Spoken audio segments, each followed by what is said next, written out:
Hey y'all, Coach in the Fight here, and in today's video we're going to be talking about events of the second month. I'm talking about the prophetic month, and what we're going to do is we're going to go down through and look at the verses from the KJV that talk about the second month, particularly the ones in Second Chronicles, as they're related to Second Passover, which is the big deal about the second month.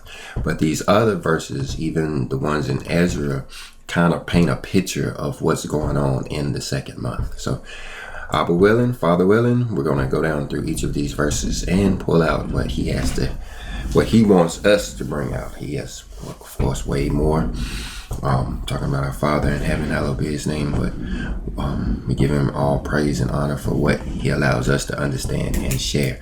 And we ask you to do so down in the comment section of this video, and after which I'll see you down there.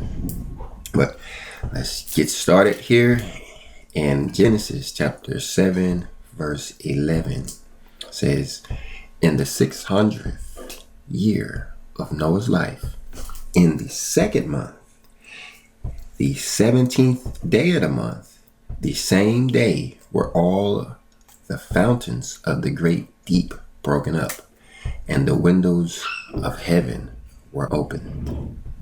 This appears to be the beginning of the flood, right after the animals went into the ark, 2 by 2. So if we're taking notes, we note that the flood, Noah's flood, actually started in the second month. Not the first month at the beginning of the year, but it was on the 17th day of the second month. So looking here at a spring calendar for the year 2025, we see where Genesis chapter 7 and 11 falls with relationship to the rest of the season, the spring season. Then we have Genesis chapter 8 verses 14. It says, and in the second month, on the 7th and 23rd day of the month, was the earth dry.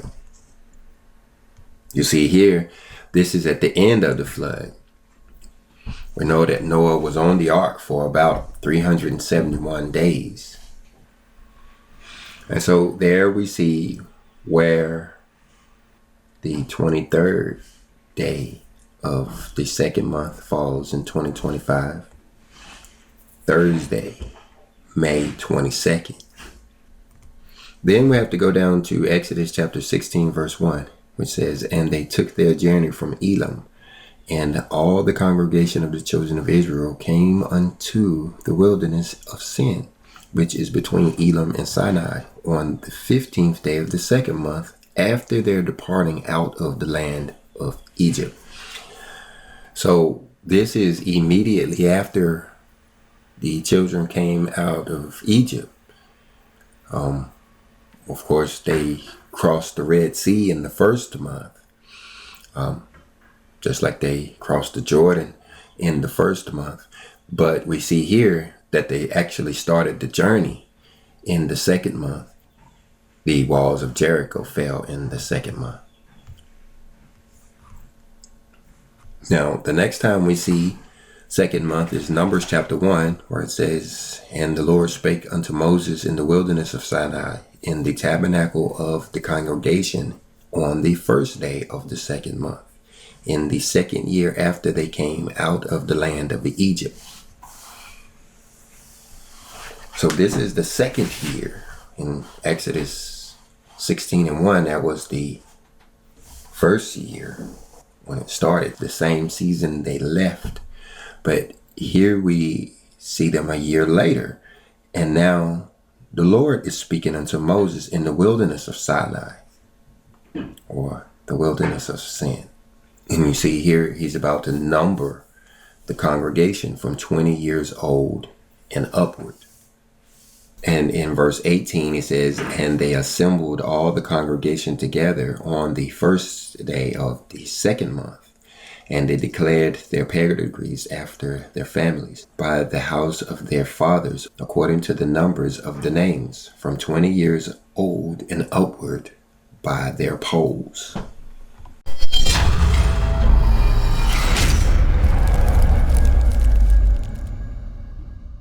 The next time we see second month is the 14th day of the second month.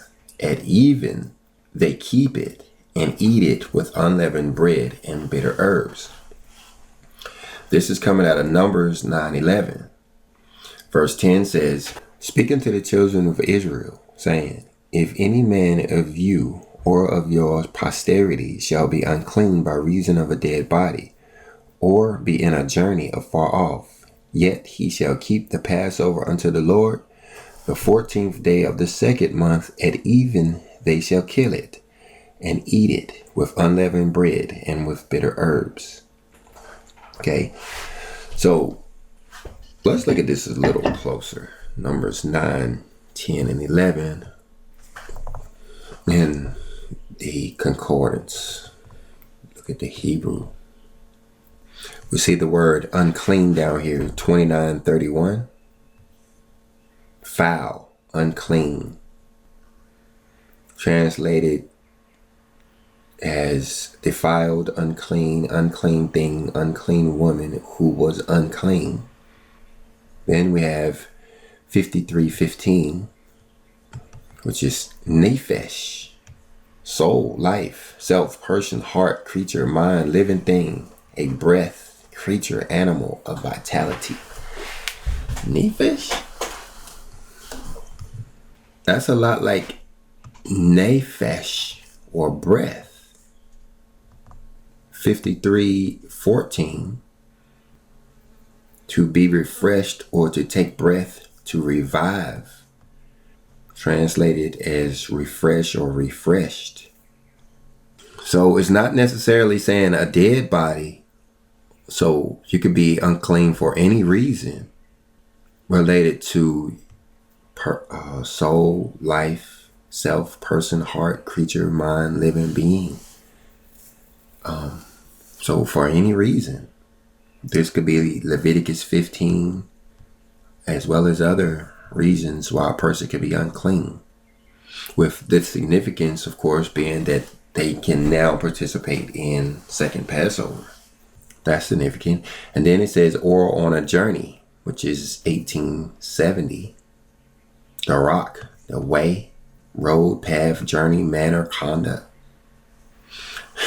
So it's not necessarily a three-dimensional journey, is that they're off track. So if the person was out of the path, referencing our Messiah, our Savior, and the way and the path, and those that shine the light on that path, that way, which is a manner of conduct, it's a journey, a road, a course of life, mode of action.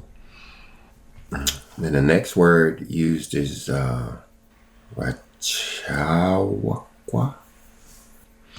Usage. The Hebrew word is used to describe the physical distance as well as metaphorical or relational distance. So metaphorical or relational. So this is talking about spiritual. So simply by the person not being aware of the first Passover may have been enough to qualify him to keep second Passover. Then let's look at 1755. Dawara. Generation is age, period. Revolution, time, age, generation, dwelling. So if this is your household, even if you got it right on the first month, this is saying anybody in your family missed it, you would get to do it again in the second month with them. And you see in verse 12 that we treat it just as we did in the first month. Then in the next chapter, Numbers 10 and 11, it says, and it came to pass on the 20th day of the second month, in the second year, that the cloud was taken up from off the tabernacle of testimony. So we see here that once again their journey starts in the second month. They're in the wilderness of Sinai, and the cloud is raising so that they can start their travel to Paran. You see, this came to pass in the 23rd day of the second month. This would be first fruits, the date of first fruits for second Passover, for those who keep second Passover. Again, May 22nd. The next time we see second month is 1 Kings 6:1 says, and it came to pass in the 480th year after the children of Israel were come out of the land of Egypt, in the 4th year of Solomon's reign over Israel, in the month Ziph, which is the second month, that he began to build the house of the Lord. So here you have in the house of the Lord being built in the month Ziph, the second month. The significant part about this verse is it allows us to make the jump in time from the time of Exodus, Moses' time, until Solomon's time. You see, you can use the Bible, Genesis chapter 5, Genesis chapter 11, maybe Jasher chapter 5, to get the information about the progenitors. And you can get information about the kings when they started their reign and when their reign ended, from 1 Kings and Second Chronicles. But the time of the judges is really missing as far as the Bible is concerned. But we have this verse here that helps us to understand the jump between the time that they exited Egypt and Solomon started building the temple. But let's go on. First Chronicles 27:4 says, and over the course of the second month was Dodiah and Ahohite, and of his course was Mikloth, also the ruler, and his course likewise were 24,000. This is when they were making their offering. And so we'll have to go to see the next time we see the second month. It says, and he began to build in the second day of the second month, in the 4th year of his reign. This again is talking about Solomon building the house of the Lord in Jerusalem on Mount Moriah, the second day of the second month. This will be May 1st in the year 2025, depending on the sighting of the new moon, of course.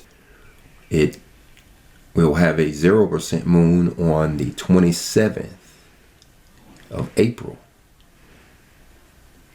That would be this evening. And we'll start looking for the new moon on the 29th of April.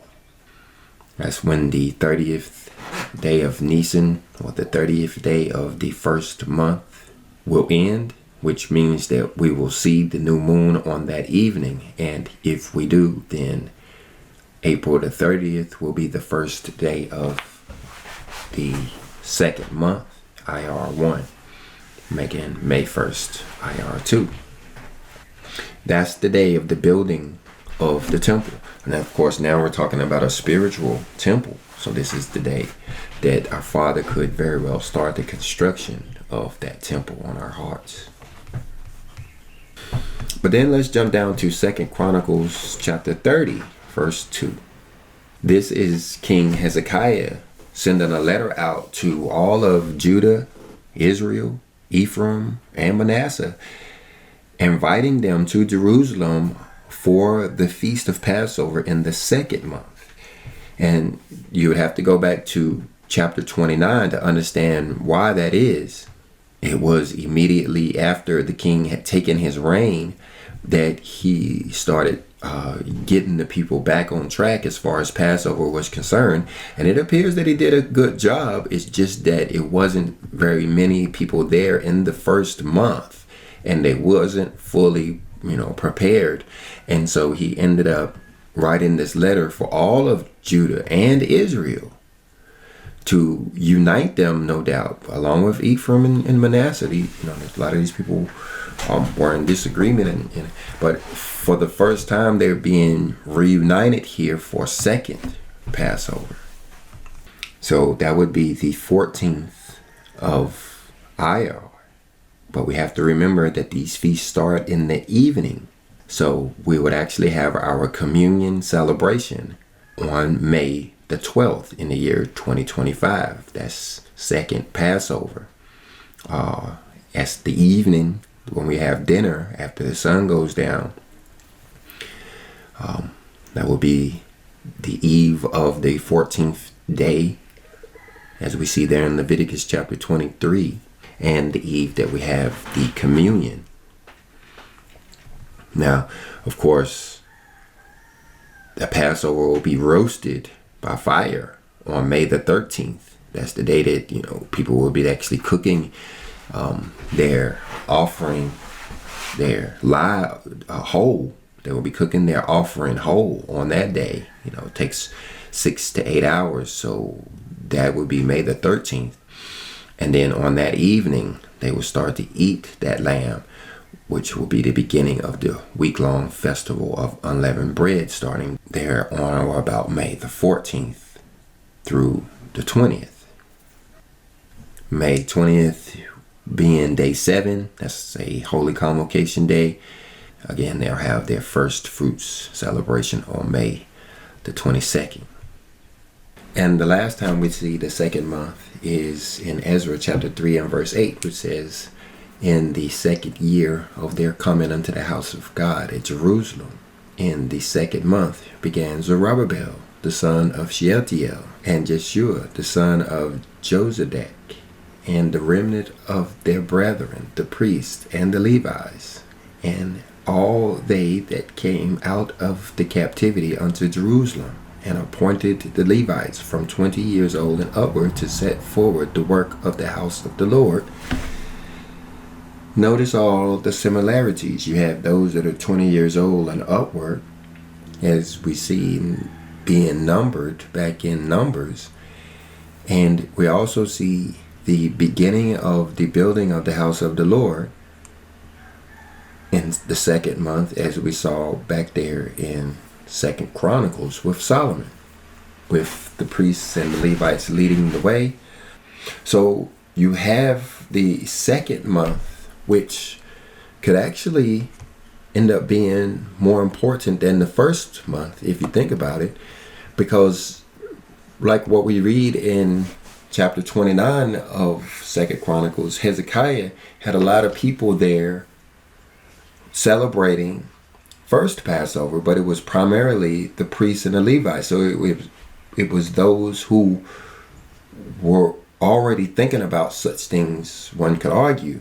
Whereas in the second month, because he had to send out a letter to people who didn't even know about the rules at all. They didn't remember the law at all, or the feast days. So this would have been the first time that they heard about it and were able to go in to the second Passover, being united with the other tribes on top of that.